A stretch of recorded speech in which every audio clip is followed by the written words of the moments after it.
الحمد لله رب العالمين والعاقبة للمتقين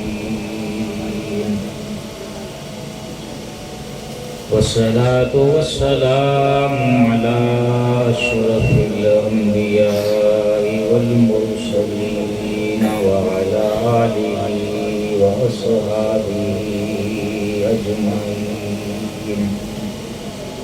أما بعد فقد قال الله تبارك وتعالى في القرآن المجيد والفرقان الحميد. أعوذ بالله من الشيطان الرجيم. بسم الله الرحمن الرحيم.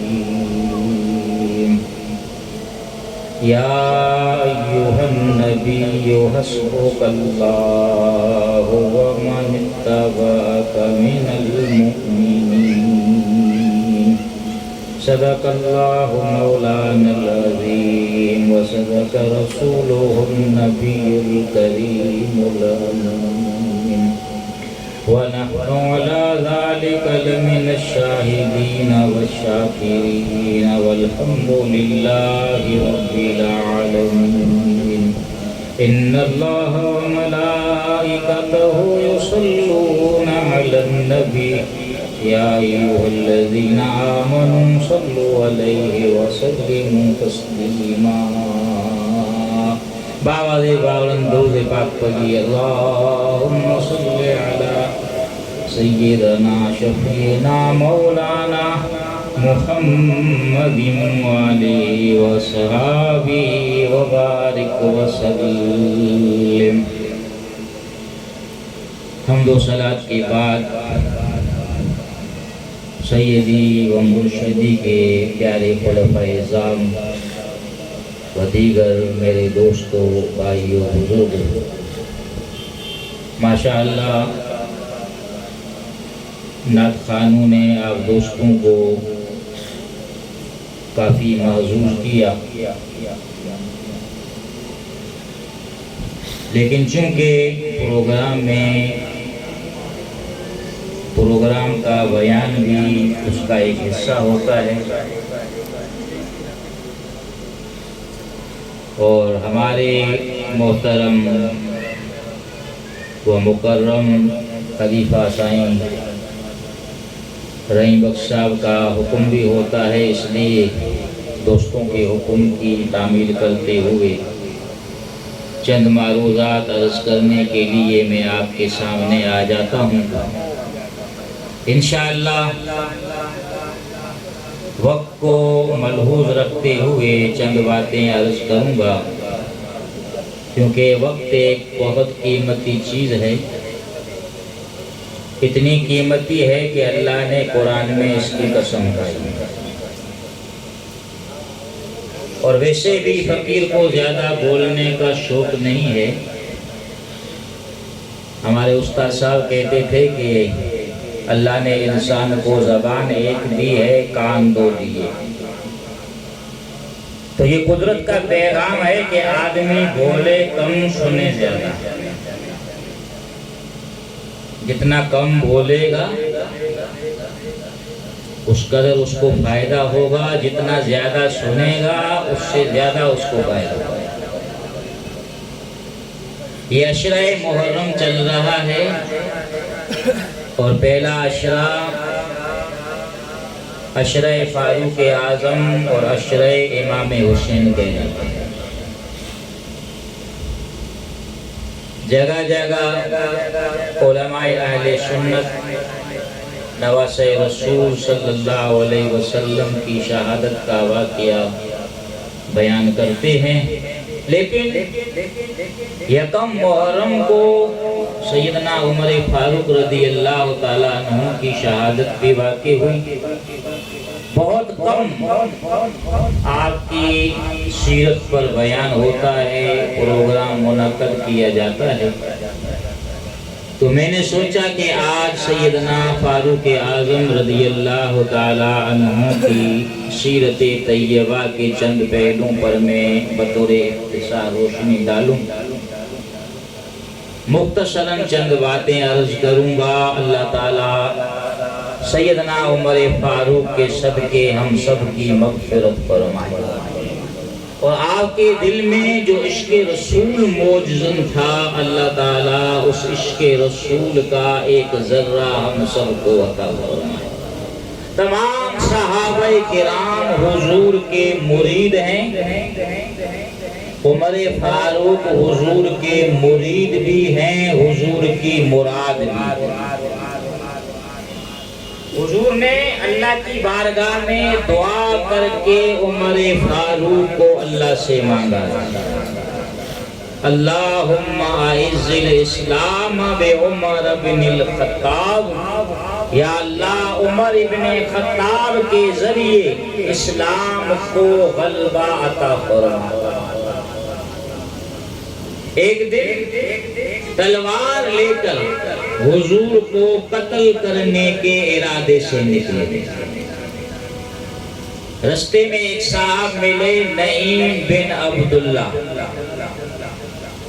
اس نے کہا عمر آج تو بہت غصے میں دکھائی دے رہا ہے۔ کہا آج میں ایک بہت بڑا قدم اٹھانے والا ہوں۔ کون سا؟ مصطفیٰ کریم کا کام تمام کرنے جا رہا ہے۔ کیوں؟ کہا انہوں نے ایک دین متعارف کرایا ہے، اس دین کا نام ہے اسلام۔ وہ فرماتے ہیں کہ اسلام سچا مذہب ہے، ہمارے سارے بت غلط ہیں، ہماری رسوم و رواج جو ہیں وہ لغو ہیں۔ میں مصطفیٰ کریم کا کام تمام کر دوں گا، نہ حضور ہوں گے نہ ہمارے بتوں کو کوئی غلط کرے گا۔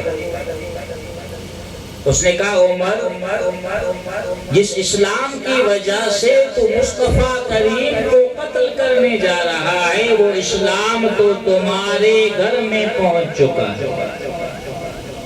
کیسے؟ کہ تمہاری بہن اور تمہارے بہنوئی دین اسلام کو قبول کر چکے ہیں۔ فوراً پلٹے، بہنوئی کے گھر پہ دستک دی۔ کون؟ کہا عمر، آپ کا بڑا دبدبا تھا، آپ کی بہن اور بہنوئی کو جو صاف پڑھانے آتے تھے وہ چھپ گئے۔ بہنوئی نے دروازہ کھولا، کہا میں نے سنا ہے تم ایمان لائے ہو۔ کہا ہاں عمر، ہم تو اسلام قبول کر چکے ہیں، مگر ہماری رائے یہ ہے کہ ہر انسان کو اسلام قبول کرنا چاہیے۔ بہنوئی کو خوب مارا، بہن چھڑانے آئی، اس کو بھی لہو لہان کر دیا۔ بہن نے کہا عمر تیری رگوں میں خطاب کا خون ہے، میری رگوں میں خطاب کا خون ہے۔ میں تجھے بتانا چاہتی ہوں، جائے جان جائے گھر بار لٹے، پر دامن محمد نہ ہاتھوں سے چھٹے۔ بہن کو کہا بہن یہ کون سی چیز ہے جس نے تمہیں اسلام قبول کرنے پر مجبور کر دیا، اور محمد عربی صلی اللہ علیہ وسلم پر کس طرح تو ایمان لے آئی؟ بہن نے کہا اے عمر، اللہ نے ہمارے آقا پر جو قرآن نازل فرمایا ہے اس کے بارے میں رب کائنات نے فرمایا لو انزلنا هذا القرآن على جبل لرأيته خاشعا متصدعا من خشیت اللہ۔ اگر ہم اس قرآن کو پہاڑ پر نازل کریں تو پہاڑ بھی اللہ کی ہیبت سے ریزہ ریزہ ہو جائے گا۔ وہ کلام لے کر آؤ۔ بہن کلام لے کر آئی۔ عمر یہ اللہ کا وہ کلام ہے جس کے بارے میں رب ذوالجلال نے فرمایا لا یمسہ الا المطہرون، اس کو پاک لوگ ہی ہاتھ لگایا کرتے ہیں۔ انما المشرکون نجس سن، مشرک ناپاک ہے، نجس ہے، میں پڑھتی ہوں تو سنتا جا۔ بہن نے پڑھنا شروع کر دیا، ما انزلنا علیک القرآن لتشقى الا تذکرۃ لمن یخشی۔ سورہ طٰہٰ کی ابتدائی 10 آیات آپ کی بہن نے پڑھی۔ قرآن کی تلاوت سننے کی دیر تھی، عمر کا کفر سے بھرا ہوا دل ایمان کے نور سے مالا مال ہو گیا۔ بہنوئی کو کہا چلو جس محمد عربی پہ یہ قرآن نازل ہوا ہے میں ان کی زیارت بھی کرتا ہوں اور ان پہ کلمہ پڑھ کے مسلمان بھی ہو جاتا ہوں۔ حضور کی بارگاہ میں لے کر آئے، حضور دار ارقم میں تشریف فرما تھے۔ آپ کو حضور کی بارگاہ میں جب لایا گیا، علماء فرماتے ہیں کہ سرکار نے گریبان سے پکڑ کر آپ کو سامنے بٹھایا۔ عمر کیسے آنا ہوا؟ ادب سے عرض کی آیا ہوں میں گردن جھکانے کو، خدا اور مصطفیٰ کی ذات پر ایمان لانے کو۔ حضور اللہ نے آپ کو سچا رسول بنا کر بھیجا ہے، میں آپ کے سامنے گواہی دیتا ہوں، لا الہ الا اللہ محمد رسول اللہ۔ حضرت عمر نے کلمہ پڑھا ہے، صحابہ کرام نے نعرہ تکبیر بلند کیا، مکے کی وادیاں گونج اٹھی، جبریل آئے محمد کا اعلیٰ مقام اللہ اللہ، محمد کا اعلیٰ مقام اللہ اللہ ہے، جبریل ان کا غلام اللہ اللہ۔ یا رسول اللہ لقد استبشر اہل السماء بالاسلام عمر، اے اللہ کے رسول، عمر کے ایمان لانے پر جس طرح زمین والوں نے خوشیاں منائی ہیں اسی طرح آسمان والوں نے بھی خوشیاں منائی ہیں۔ یا رسول اللہ ہم حق پر ہیں یا کفار حق پر ہیں؟ حضور نے فرمایا عمر جب تک زندہ رہو گے حق پر رہو گے، موت آئے گی تو حق پہ ہی آئے گی۔ یا رسول اللہ پھر یہ کہاں کا انصاف ہے کہ جو حق پر ہیں وہ چھپ کر عبادت کریں اور جو بتوں کو پوجتے ہیں وہ کھلے عام بتوں کی پوجا پاٹ کریں؟ آج سے عمر کا ایمان یہ گواہی دے رہا ہے، عمر کے دل کا یہ فیصلہ ہے کہ ہم علل اعلان کعبے کے اندر جا کے اللہ کی بارگاہ میں جبیں جھکائیں گے۔ علماء فرماتے ہیں کہ 2 گروپ ہوئے، ایک کی قیادت حضرت حمزہ فرما رہے تھے اور ایک کی قیادت حضرت عمر فاروق فرما رہے تھے، درمیان میں حضور تشریف فرماتے۔ یہ جلوس نورانی خانہ کعبہ کے اندر گیا اور عمر فاروق رضی اللہ تعالیٰ عنہ کی وجہ سے مسلمانوں کو ایسا عزم اور حوصلہ ملا کہ مسلمانوں نے بغیر کسی ڈر اور خوف کے علل اعلان کعبہ اندر، کعبہ بیت اللہ کے اندر جا کر اللہ کی عبادت کرنا شروع کر۔ قرآن مجید فرقان حمید کی کئی آیات مبارکہ سیدنا عمر فاروق کی رائے کے مطابق نازل ہوئی۔ آپ حضور کے ساتھ خانہ کعبہ میں طواف کر رہے ہیں، مقام ابراہیم پر آئے۔ یا رسول اللہ عمر چاہتا ہے کہ مقام ابراہیم پر ہم نوافل ادا کیا کریں۔ اللہ نے فرمایا محبوب تیرے غلام عمر کی خواہش ہے تو ہم ہم سب کے لیے یہ حکم جاری کر دیتے ہیں وَاتَّخِذُوا مِن مَّقَامِ إِبْرَاهِيمَ مُصَلًّى۔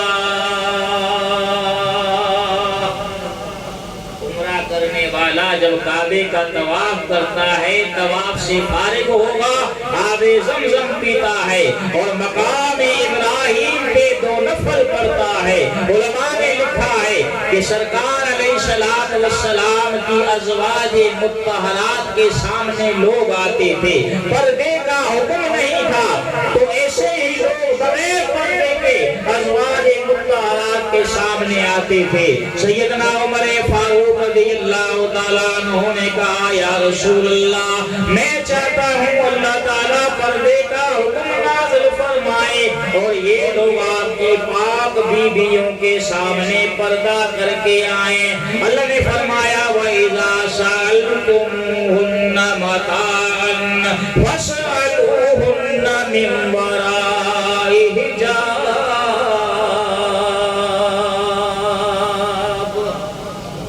اے میرے نبی کے سامنے، بیویوں کے سامنے آنے والے لوگوں، جب تم میرے نبی کی ازواج سے کوئی چیز مانگو تو بے پردگی کے ساتھ نہیں، پردے کی اوٹ میں آ کر مانگا۔ سبحان اللہ سبحان اللہ۔ اسلام اور کفر کے درمیان جتنے بھی مارکے ہوئے، جنگیں ہوئیں، ان سب میں عمر فاروق رضی اللہ تعالی عنہ شریک ہوئے اور اسلام کے مقابلے میں ہر چیز کو آپ نے ہیچ جانا۔ جب بدر کی جنگ ہوئی، 70 کافر واصل جہنم ہوئے اور 70 کو قید کیا گیا، تو سرکار نے اپنے غلاموں سے رائے لی۔ بھائی میری بات سمجھ میں آ رہی ہے؟ بور تو نہیں ہو رہے ہو؟ بس میں انشاءاللہ بلا تاخیر آپ کی جان چھوڑوں گا، مختصر عرض کر رہا ہوں، چیدہ مسائل عرض کر رہا ہوں سیدنا عمر فاروق کی سیرت طیبہ کی۔ تو سرکار دو عالم صلی اللہ علیہ وسلم نے غلاموں سے مشورہ لیا کہ یہ جو قیدیان بدر ہیں، ان کے ساتھ کیا رویہ اپنایا جائے۔ حضرت ابو بکر صدیق نے کہا یا رسول اللہ، حضور ان قیدیان جنگ پہ یہ احسان فرمائیں کہ شاید ان کی نسلوں سے بھی کچھ ایمان لے آئیں۔ یہ تھا جمال، اور فاروق اعظم نے جلالی بیان دے دیا۔ عمر جی میرے آقا میرے دل پر تیری کیا رائے ہے؟ یا رسول اللہ مناسب ہے کہ مسلم دین پر ہر چیز کو وارے، کہ ہر شخص اپنے رشتہ دار کو اپنے ہاتھ سے مارے۔ یا رسول اللہ عمر کا ایمان یہ کہتا ہے کہ جو اللہ اور اس کے رسول کا دشمن ہے، اس کے ساتھ ہماری کسی قسم کی دوستی نہیں ہونی چاہیے۔ ہر رشتہ دار اپنے اپنے کافر رشتہ دار کو اپنے ہاتھ سے قتل کرے۔ میرے دوستو سیدنا عمر فاروق رضی اللہ تعالی عنہ حضرت سیدنا ابو بکر صدیق کے بعد امیر المومنین منتخب، اور عدالت کی، انصاف کی ایسی مثالیں قائم کی کہ مسلم تو مسلم، غیر مسلموں نے لکھا کہ مسلمانوں میں ایک اور عمر ہوتا تو آج پوری دنیا میں اسلام ہی اسلام ہے۔ 22 لاکھ مربع میل زمین کا آپ نے فتح کر کے اسلامی سلطنت کا حصہ بنایا۔ سب سے پہلے سن ہجری کا آغاز فرمایا، سب سے پہلے بیت المال قائم کیا، سب سے پہلے شراب پر 80 درے کوڑے مقرر کیے، سب سے پہلے آپ آپ نے گوروں پر زکوٰۃ وصول فرمائی، آپ نے سب سے پہلے پولیس کا محکمہ قائم فرمایا، علماء خطباء کے وظائف مقرر کیے، چھوٹے بچوں کے وظائف مقرر کیے۔ علماء نے لکھا ہے کہ آپ کا یہی اصول غیر ملکوں نے اپنے ممالک میں نافذ کیا، اللہ نے عمر فاروق کے صدقے ان کو ترقی یافتہ ممالکوں میں شامل فرمایا اور مسلمانوں نے پسی پشت ڈالا۔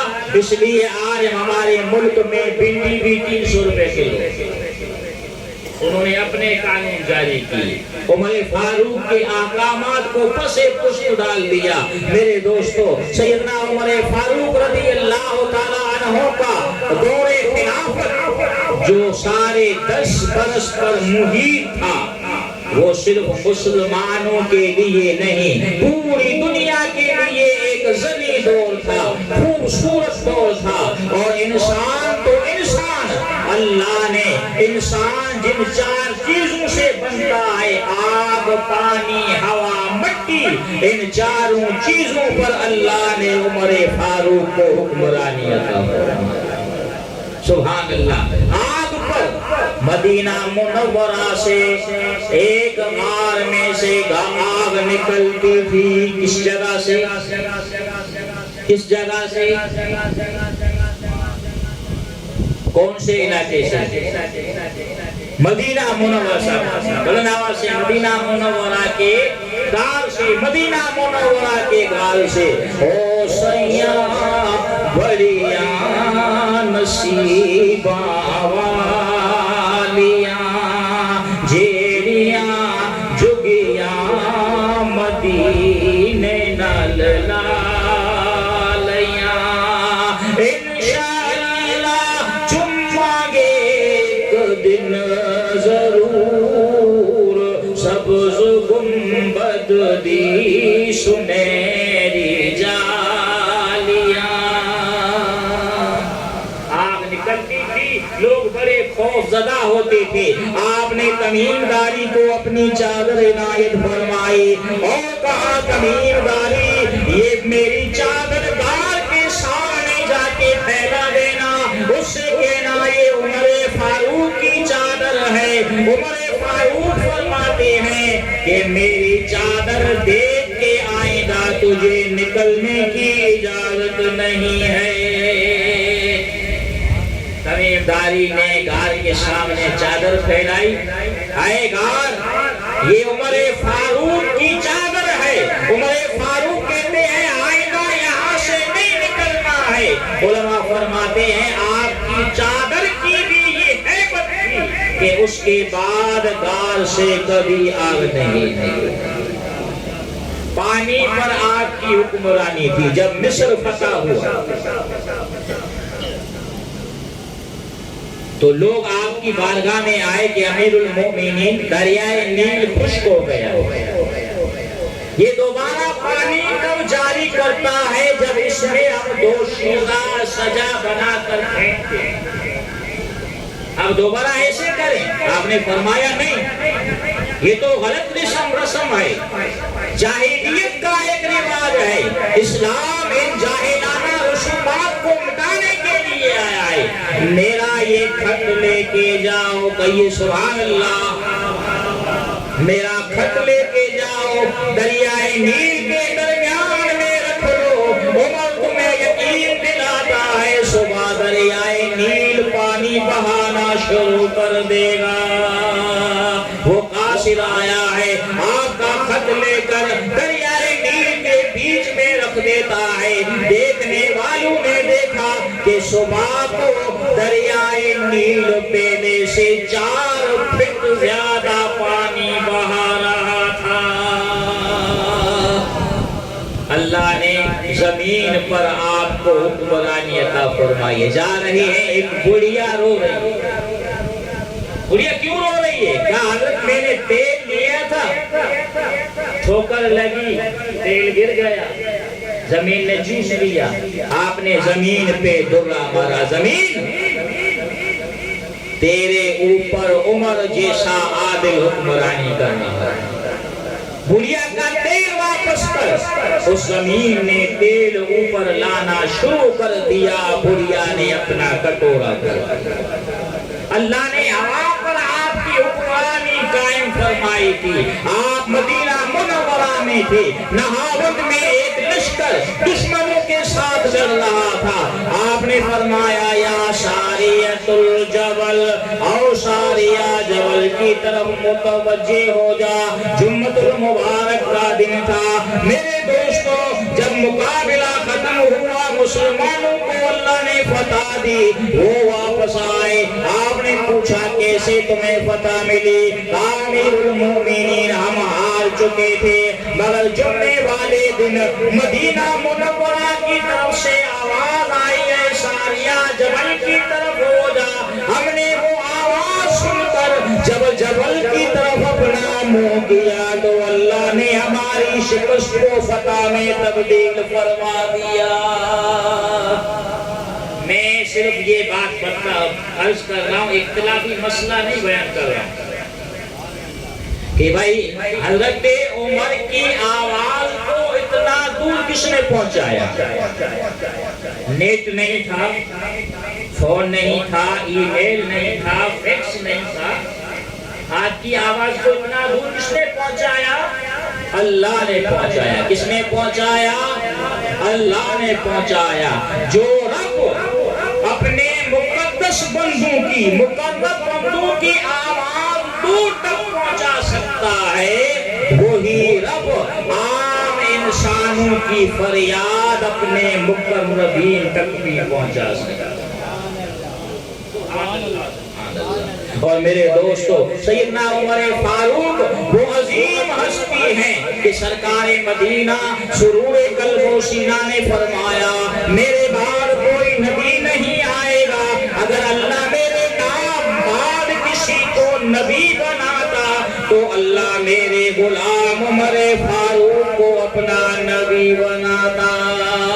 ان اللہ جعل الحق علی لسان عمر وقلبہ، اللہ نے عمر کی زبان اور دل پر حق کو جاری کر دیا ہے۔ حضور نے فرمایا پچھلی امتوں میں محدث ہوا کرتے تھے، میری امت کا محدث عمر ہے۔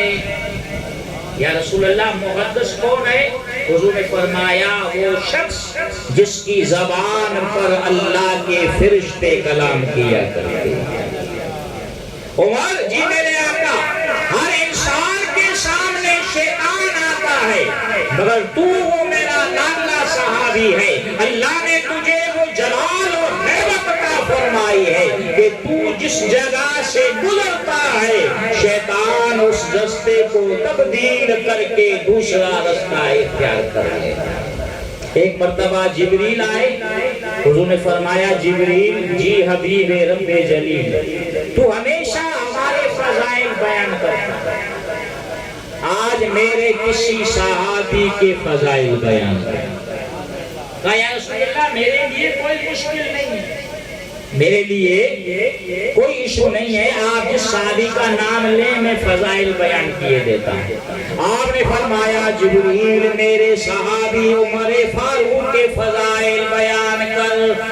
عرض کی یا رسول اللہ، اللہ مجھے حضرت نوح علیہ السلام کی تبلیغ جتنا وقت عنایت فرمائے اور میں آپ کے صحابی عمر فاروق کے فضائل بیان کرنا شروع کر دوں، یہ 950 سال کا عرصہ ختم ہو سکتا ہے مگر عمر فاروق کے فضائل ختم نہیں ہو سکتے۔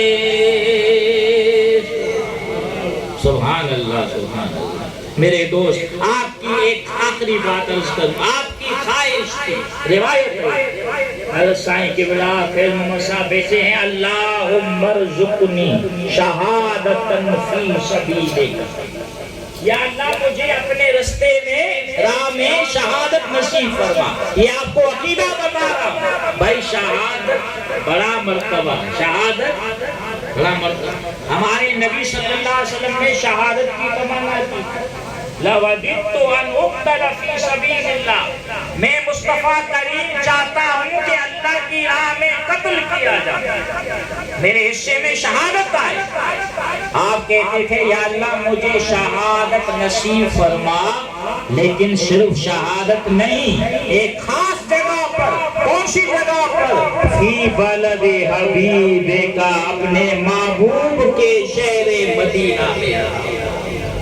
ہے تمنا میری میرے مولا، موت آئے تو اس طرح آئے، بڑی دھوم سے نکلے جنازہ، میری میت مدینے کو جائے، لے کے باہوں میں پیارے نبی کو، یوں کہتی تھی دائی حلیمہ، اللہ اللہ چہرہ نبی کا، جو بھی دیکھے وہ قربان جائے۔ پڑھیے اللہ اللہ چہرہ نبی کا، جو بھی دیکھے وہ قربان جائے۔ اللہ نے دعا قبول فرمائی، بولو اللہ نے دعا قبول فرمائی۔ مسجد نبوی ہے، مصلی رسول ہے، نماز فجر ہے، آپ کو ابو لولو فیروز نامی مجوسوں نے وار کیا ہے آپ کے جسم پر، آپ گر پڑے۔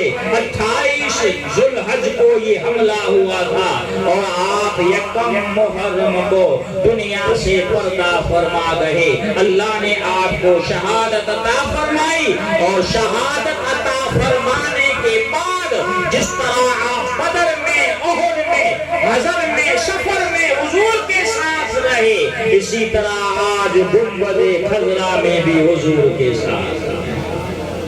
صبح کو 70,000 فرشتے آتے ہیں، حضور کی بارگاہ میں صلاۃ و سلام پڑھتے ہیں، شام کو یہ چلے جاتے ہیں، پھر 70,000 فرشتے آتے ہیں، یہ حضور کی بارگاہ میں جہاں صلاۃ و سلام پڑھتے ہیں، وہاں ابو بکر و عمر کی بارگاہ میں بھی صلاۃ و سلام پیش کرتے۔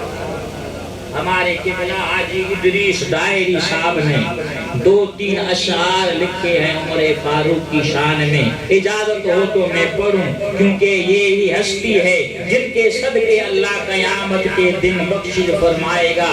عمر فاروق کی شان میں علامہ ادریس دائری صاحب نے کیا لکھا؟ کہتے ہیں پرور پاک جو پیارو، سنو فاروق اعظم یارو، جنجے ہتھتے ہزاریں شہر فتح تھا،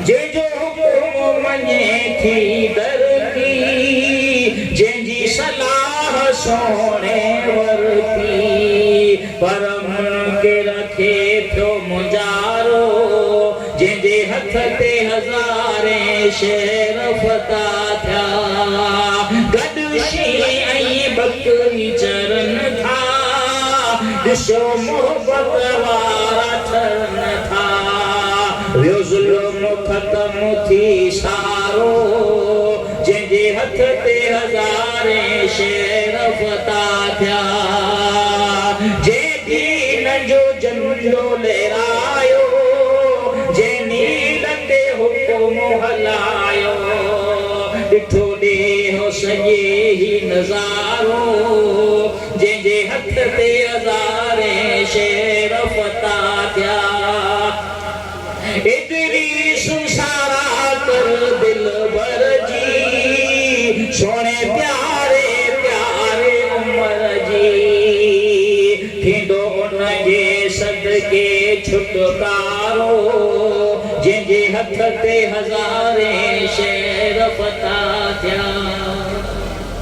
اللہ عمر فاروق کے صدقے ہم سب کی مغفرت فرمائے، اور بھائی عدنان صاحب کے گھر میں آپ کے صدقے برکتیں عطا فرمائے۔ جو دوست آئے انہوں نے سنا، اللہ ان کو بھی عمر فاروق کی برکتوں سے، آپ کی کرم نوازیوں میں سے اللہ حصہ عطا فرمائے، اور مجھ گناہگار کے سینے میں بھی اللہ عمر فاروق کے سینے اطہر میں جو عشق رسول تھا وہ اس عاجز کے دل میں بھی منتقل فرمائے. آمین. وما علینا الا البلاغ المبین.